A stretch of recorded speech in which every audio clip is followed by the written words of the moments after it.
talking about things like where ideas come from, and often what I will end up doing with time focused on the Osteopathic Lyceum, but not necessarily in the class. This talk, Realigning Simulation Instructional Design with Learning, Dr. Jeffrey Cheung Merritt, I actually sat in on this talk. So every once in a while, I check in with the work that Dr. Cheung has done. He's actually at the University of Illinois. So, we go ahead and we end up on his Google Scholar, taking a look at what the heck he's got going on. And I will find the paper that I'm looking for. And part of this is actually just going to show sometimes how you find papers and what the heck you're looking for. So going off of the title of Dr. Cheung's transfer paper, we get the term adaptive expertise, and sometimes there's terms that you're familiar with, but you should go and check on them again and see what the heck is going on. So now over here, you'll see Maastricht University.Netherlands or .nl. Maastricht is a very strong school with respect to health science or health professions education. So we click on that first paper that we grabbed off of Google Scholar, How Experts Deal with Novel Situations, a review of adaptive expertise. The highlights will do most of what we need. Knowledge representation relates to adaptive expertise. So knowledge representation, maybe you talk about semantic networks or networks of related meaning. I use that concept to underpin the teaching of anatomy through specific movements. So the anatomy that would relate to those movements, because I don't want the center of the network of related meaning or the center of the semantic network to be a muscle. I want it to be the movement and the things that relate to that movement. So you try to scaffold or build a framework around the concept that you think may be most important for the ability to recall information and pull it into a situation. Cognitive and analogical problem-solving abilities relate to adaptive expertise. Focus on learning rather than performance is important. Research is needed for the measurement of adaptive expertise. Research is needed on the degree of adaptability within adaptive expertise. So those two things, this is protecting your lab and your future questions to some degree, which I'm never mad at somebody for, but at least if I say it out loud, other people might learn how to spot that. That paper's from 2014, so talking about the need to measure. Maybe we have some measurements, who knows? Let's take a look. Maria Myelopoulos, Quilimacon Kulasegram, and unfortunately, as I already noted, I tend to forget Dr. Kulasegram's first name. Very, very wonderful researcher, very nice person. Dr. Nicole Woods, who's fantastic. 3 key educational approaches have been shown to foster the development of adaptive expertise: learning that emphasizes understanding, providing students with the opportunities to embrace struggle and discovery in their learning, and maximizing variation in teaching of clinical concepts. So the learning that emphasizes understanding, you could argue that in different directions, but the way that I end up using that for the Osteopathic Lyceum is we're aligning everything with the concepts that matter. So we're aligning everything with movement, with anatomy and physiology, because the thing that you identify as a hands-on practitioner is movement. You don't identify the internal circumstances or the internal processes. You identify the externally observable movements, so it's all about movement. Providing students opportunities to embrace struggle and discovery in their learning. So if you foster the ability to commit and identify errors, you're probably using this reasonably well. If you're using a discovery followed by guided learning framework, then you're probably doing this at least somewhat. And then we get into, what's the heck is that last one? Maximizing variation in teaching of clinical concepts. And sometimes this is identifying the abstract clinical concept as appropriately as possible, and then teaching as many examples of that as possible. So the abstract thing would be the FAR transfer concept, so the problem-solving scheme, or the thing that you can't see or can't touch but is always there, and then providing as many examples of that as possible. We use a discovery followed by guided learning approach. So scoping review of adaptive expertise in education. Read the abstract, because the actual abstract here has some value. This talks a lot to the concept of a network of related meaning, or a semantic network. People skills, implementing reflection and scholarly activities, resources such as curricular enablers, providing variability of cases, so lots of different ways to sort of get to the same piece of knowledge or multiple pieces of knowledge, allowing flexibility to generate solutions. This is done by utilizing a discovery followed by guided learning approach, critical appraisal of textbooks. Well, in osteopathy, you don't have to do that too much. And reinforcing factors such as mentor-guided feedback and constant curricular review. So formative feedback, questions that help people figure out what they have learned, practical assessments that tell people what they did well and what they could do better. Right? So we do that at the Osteopathic Lyceum. 2 validated measurement tools exist. So when I said in the previous clip that they were saying in 2014, you need work done on measuring adaptive expertise. Well, by 2020, in a scoping review, they found that there were 2 validated measurement tools that exist for adaptive expertise. So something's happened. Tell you that people are looking for continued ability to ask questions or protect the work of their lab or the future opportunities for lab work. Substantial research opportunities exist in studying interventions involving the development of adaptive expertise. Notable gaps exist in the development and validation of measurement tools. So you can see right in there, that might be where these authors, who, if you rewind, you might find or remember, but you can see that's where they're going to try to focus future opportunities. So if we look in the future, if we circle back around this, we might find more validated tools for measuring adaptive expertise.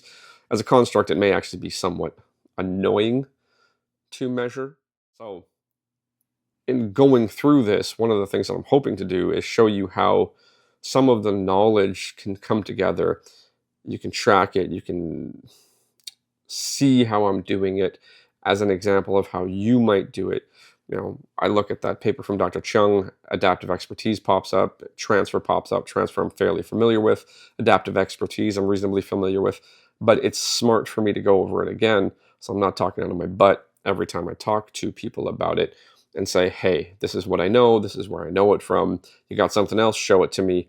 And then I'm also trying to chase things down in maybe non-standard ways, because then I'll stumble across stuff that helps me learn more. One of the places, especially if you consume the Osteopathic Lyceum podcast, that I will get inspiration for talking about things, the International Journal of Osteopathic Medicine. The reason I go to the International Journal of Osteopathic Medicine is because their primary focus is on the hands-on component, as opposed to the Journal of Osteopathic Medicine, which is really more geared towards DOs. So you'll see a lot more quote-unquote biomedical stuff there. Another thing that I have to do quite often is schedule Zoom meetings. So we got the students in, and they are working on a variety of things. So the goal is the same, but the way that it'll look will be quite different from one another. Always trying to find something with an easy way to Okay, so go ahead. Yeah. They're cute to me. Like, that's not the point. It's the shoebox are flat. So are you pushing down table, or are you pushing towards the floor? I'm trying to down towards the toes and then towards the top. So try to make it more of a roll, because what you're really trying to do is drop the upper ribs. Okay. Yeah, so do that. Okay, let it off again, just let me see it. Yeah, that's better. So the challenge with it is that because it's the length of the fingers, is you kind of have to have stiff fingers. It's really annoying, right? So yeah, just drop it down. Let me see it. Okay, that might just be how your finger works, because it looks like it's the left from here, but that's okay. So yeah, that's one. Right now, you can, if you slide it one way. Yep. Now don't drag her whole body. That was good. It was good application because it's strong. But yeah, so just, yeah, no, it's okay. Check that, yeah, and then check the other way. So now come back towards me. Okay, which one's the, okay, there you go. So now you hold what you've got. Now the problem is you got to hold it here and then rotate it. It doesn't feel like much. Well, it feels like something to you because you have to hold your arms so hard. All right. As we go, I'm trying to go a little more. Mostly it's for me. So slide her a little bit more my way. There you go. Roll and twist her a little bit more. There you go. Yeah. See? And you just take a little bit at a time. Right? Now, because she's breathing, you're going to get on and off activation force. So then what you do, again, because it's just happening anyways, is you take a little more and a little more. Now, because of the nature of it, if you take enough, you'll just start sliding her around the table. Right? Yeah, that's fine. You feel like you want to give up? That's how I feel often. Yeah. Now, what's your reassessment? The same thing. I have the same thing. Yeah, so go ahead. See if it changed. Essentially what you're going to do with respect to when you're doing the experiment is you're going to test it, then you'll treat it, wait, take a little bit more. If you feel like you're done, come out, and then retest it. If it hasn't changed, what do you do? Yes, that's it. And until you get a notable mechanical change, don't stop. Okay. Yeah, you got to get the notable mechanical change. And then what you're going to do is, because you got a notable mechanical change, and now part of it's subjective, but it's an observable change in motions on a gross level. Until you have that, your ability to claim that you had meaningful change with respect to the internal processes is low. Because if you didn't make a change, then you didn't have the mechanical correlate to the internal stuff. Okay, that makes sense. Sweet. Okay, thank you. So now we have students practicing a running assessment and treatment. We usually do a full assessment followed by choosing what they will treat. But they're doing a running assessment and treatment, trying to show that you never know what you're doing or why you did it when you're doing a running assessment and treatment. So when not teaching, sometimes one of the things I have to do, because students have to do experiment-based theses, or a thesis, an experiment-based thesis, so that doesn't sound too funny, and I stumbled over my words already. Sometimes I'm just looking at spreadsheets and making sure that the data is in order, there's no major errors, formulas are okay, at least in this one, because the individual doing the experiment was looking at sleep, and they were using a commercially available sleep monitor to see what was happening in changes in REM sleep and changes in deep and light sleep and changes in the sleep score provided by that particular commercially available device. So we've got some data. The negative numbers are actually improvements, or rather increases in duration. And then other times I'm looking at things like this, where there's the one that's highlighted here or bold.